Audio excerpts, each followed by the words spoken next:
What's up, ladies and gentlemen? Welcome back to the channel. My name is ThatGamingDad25, and today we're gonna be talking about the Abracadabra drop, and also things got a little bit spicy in the Twitter community today. Let's get into it, man. But first, if y'all don't mind, I want to get into a couple of these YouTube comments. Y'all have been showing so much love on these videos. It's only fair that I show love back to y'all. First, we got at Randy Shaner. Miles Turner's trash? That's a wild statement. I get not using him, but trash? He's one of my favorite cards so far this year. But my understanding is nobody really talks about him, and he balls for me and has been good for a minute now. So here's one thing about me. I need to work on this as a person. I definitely do. I over exaggerate my opinions quite a bit sometimes.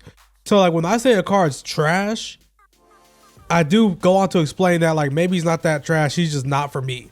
So I get how it could be misconceived, but I don't really think Miles Turner's trash.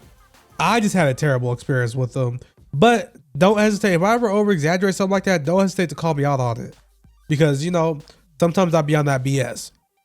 Shouts out to you, Randy. Next, we got at Eric Rankins. You guys forget the terms of service that you sign before you play the game. Basically, you do not own your account. 2K does. So basically, they can do what they want. So two things could be true. This statement is true. But because they do, just because they can do it, doesn't mean they should have in this situation. We all knew when we signed this terms of service last year when they switched it, when it pretty much said they could ban you whenever they want for whatever they want. We knew this was a possibility. So just because something, they have the right to do it, does not mean it is the right thing to do. Like I said, two things could be true, man. So what do y'all think? Y'all want to get into the Abracadabra drop first, or should we get into the drama? Who am I fooling? Let's get into the drama, man. I don't know what it is. These past couple of days, like people are coming at me crazy. Pause. Before I start talking about the tournament, let me elaborate on something. A lot of people are giving me credit for this tournament, which I appreciate it. The tournament is not just me. Actually, it wasn't even my idea. It was my boy Josh Gates on Twitter at Real Josh Gates. He came to me with the idea to throw this tournament. He's putting the money forward. I'm just kind of organizing it. So first of all, everybody, I appreciate the shout outs to me, but be sure to show him some love also. But two, something about this, man, people are just coming at me crazy. We got at Durant Hezzy. Straight trash ninjas in here, man. Why are y'all gatekeeping? Nothing about this tournament was gatekept. Everything was open, man. So I replied. I said, I literally tweeted out an open invitation. Even if you don't follow me, it was retweeted by tons of people. Also posted the open invitation on my YouTube channel. Not my fault if anyone missed it. Here's the invitation right here. So I literally said, looking for some content creators who'd be down to join the My Team tournament.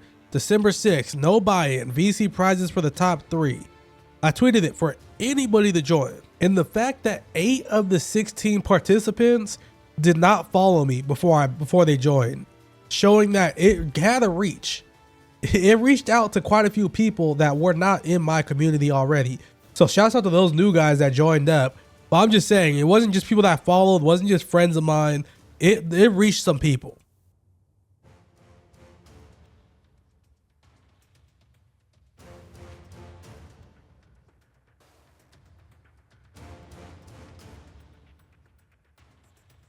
So then he said, promote your ish better, big dog. No hate. Just crazy how free this tourney is for RJ Watts.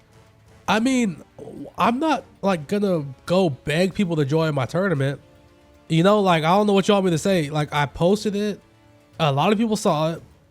I wasn't gonna go beg Splash and Ty and other comp players to come join my tournament. Splash probably saw it, to be honest, but he probably wanted to give the game a break. You know, he's getting a million VC every weekend.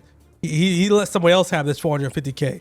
And for the part about it being free for RJ is a phenomenal player. Don't get me wrong.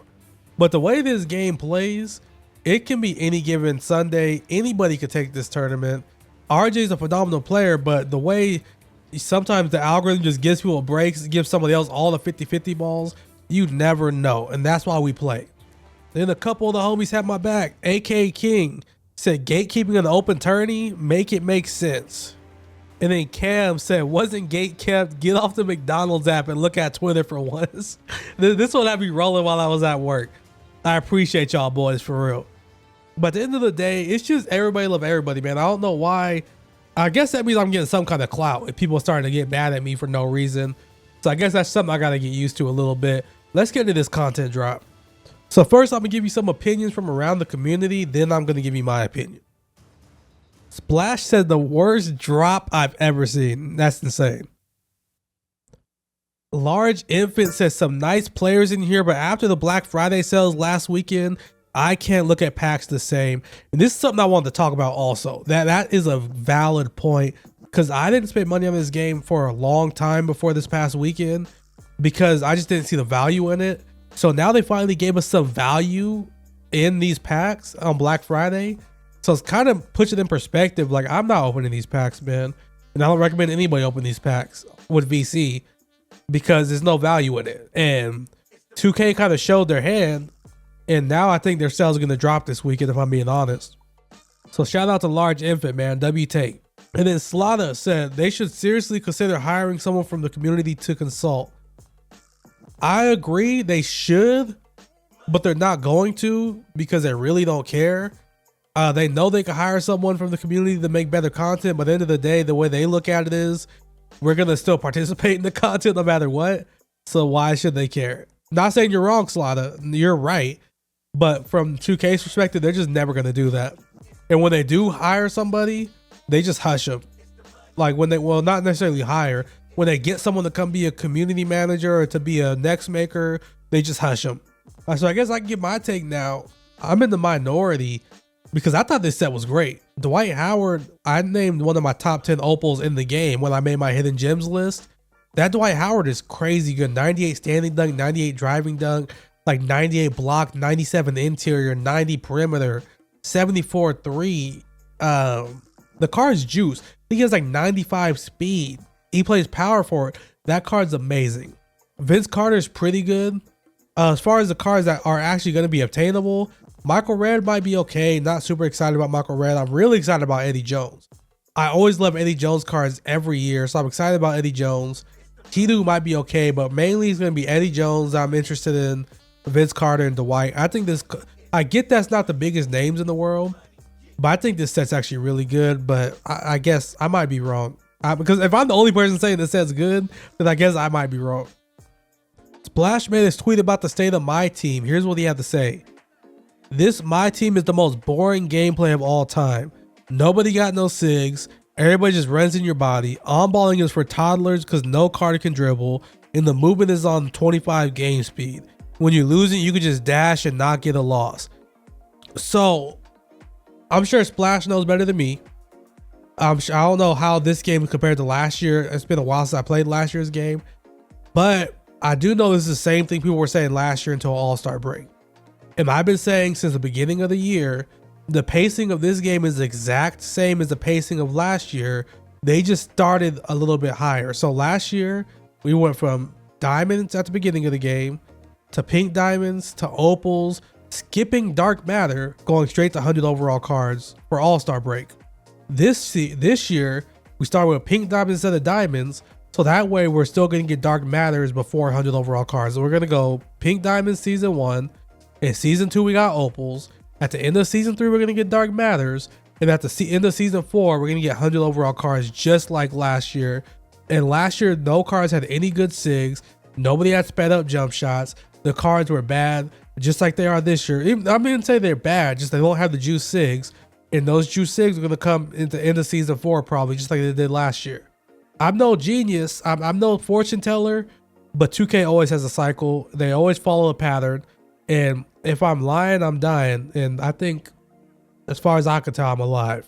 All right, let's get into the question of the day. This one actually wasn't mine. The homegirl Shells posted this on Twitter and I had to steal it. She says she saw it on the Facebook group. Is PG better than Dr. J? That's the question. Is PG better than Dr. J? Let me know your opinions down below. Dr. J or PG, who you got? Whether you use them or not, take a look at their stats and let me know. Here's my opinion. I have both. And it's going to sound, y'all always say I play in the middle of the fence.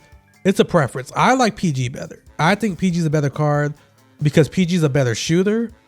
I personally like PG's shot better than Dr. J. Some people say they like Dr. J's better. But his 3's like 95 compared to 89. Dr. J's a slightly better finisher, like -1 on each stat. PG's a better defender, and he's an inch taller. I like PG. Also, I got more reps with PG, so in my opinion, PG's better. A lot of people will say Dr. J though. I'm familiar with Dr. J too. Dr. J probably has better SIGs. I really like the Dr. J card the past 2 years, so Dr. J's hit. But I got PG. Let me know who you got.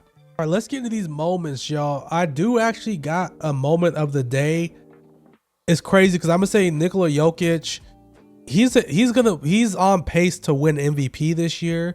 So it's hard to say because he does this like every week. But the game he had last night was insane. 27 points, 20 rebounds, 11 assists.